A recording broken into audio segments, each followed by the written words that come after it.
Hello guys, তোমরা হয়তো সবাই জানো যে কালকে হয়তো মাধ্যমিকের রেজাল্ট আউট হয়ে গেছে, ঠিক আছে। এবং আমার একটা ফ্রেন্ড মাধ্যমিক দিয়েছিল, ঠিক আছে, এবং সে মাধ্যমিকে ঠিক আছে মানে ভালোই নাম্বার পেয়েছে, তো তাতেই তো মন খারাপ করছে, ঠিক আছে। হয়তো সে আমার সঙ্গে চলে বলে চয় দিক থেকে ঘুরে আসছে, ঠিক আছে, যেখানে এসব মন খারাপ করছে, ঠিক আছে, বলে ভালো লাগছে না, খুব খারাপ লাগছে আমার, ঠিক আছে। অনেক নাম্বার পেয়েছে, ঠিক আছে, কত নাম্বার সময় তো মনে ওকে জিজ্ঞাসা করবো, ঠিক আছে, যে এত নাম্বার পেয়ে মন খারাপ করার কারণটা কি, ঠিক আছে, ও কত আশা করছিল সেটা আমার জানি। তো চলো আমার ওর কাছ থেকে সরাসরি জেনে নেবো।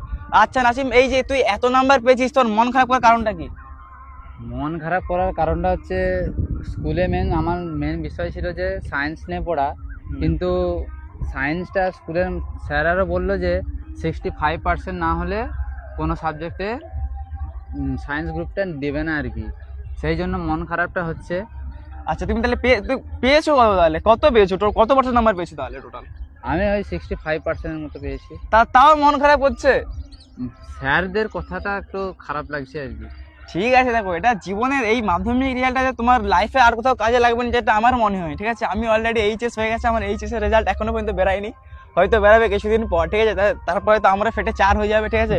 এখন হয়তো লক্ষ্যে হয়তো অ্যাডভাইস দিচ্ছি, ঠিক আছে, পরে অ্যাডভাইসটা ওটাই হয়তো আমাকে দেবে, ঠিক আছে।